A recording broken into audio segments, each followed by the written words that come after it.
shir jarayd oo maanta si wada jira magaalada Hargeysa ugu wada qabteen mas'uuliyiinta sarsare ee wasaaradda dhalinyarada iyo ciyaaraha Soomaaliland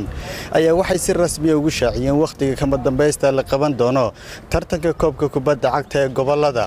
Cabdilaahi Faarax Maydhan ee wasiirka wasaaradda dhalinyarada iyo ciyaaraha ugu horreyn halkaasi ka hadlay ayaa waxa uu shaaciyay waqtiga ay qabanayaan waxaana uu yiri markaan arkay diiwaangelintii codbiyayaasha doorashooyinka ee ka socday gobolada dalka in ay gabagabo tahay markaan garwaaqsaday in abaarihii dalka qaarkood saameeyay aan haatan jirin waxaan go'aansaday in ka wasaarad ahaan iyo xukuumad ahaanba aan qabanno ciyaaraha gobolada Soomaaliland in ay qabsoomi doonaan 27 Oktoobar 2016 sidoo kale isaguna waxa shirkaasi jarayd ka hadlay agaasimaha guud ee wasaaradda dhalinyarada iyo ciyaaraha Soomaaliland Maxamed Xuseen Dhabeeye oo ugu baaqay bulshada ku dhaqan magaalada Hargeysa inay si isku mid ah u soo dhaweeyaan kooxaha ka kala socda gobolada ee ka qayb galaya tartanka koobka kubadda cagta bulshada ku dhaqan caasimadda Hargeysa ee Jamhuuriyadda Soomaaliland oo ah halka wax weeye ciyaaraha lagu qabanayo reer Hargeysa waxa laga rabaa inay dadka soo dhaweeyaan martigeliyaan si fiican oo ay gobolnimo ku jirto ay ula dhaqmaan sanadkan Hargeysa ciyaaraha kuma jirto oo way ka hadhay kubadda cagta marka waxaanu u baahanahay in iyagu xil weyn isa saaraan oo waxa weeye martigelinta iyo soo dhaweynta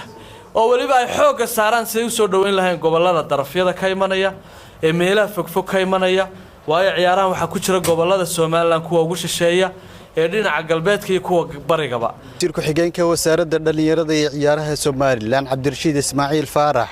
ayaa isaguna waxa halkaas uu kaga dhawaaqay guddi ka kooban 12 xubnood oo iyagu qaban qaabin doona waqtiga la qabanayo tartanka koobka kubadda cagta ee gobolada Soomaaliland. Maxamed Xuseen Axmed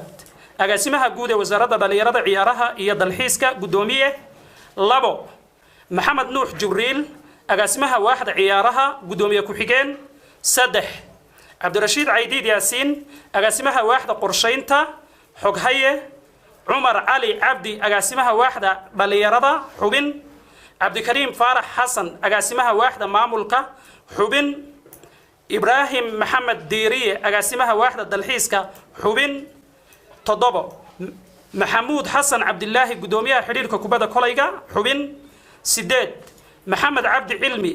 gudoomiyaha xiriirka kubadda cagta xubin 9 Mustafa Ali Nuur gudoomiyaha xiriirka ciyaaraha fudud xubin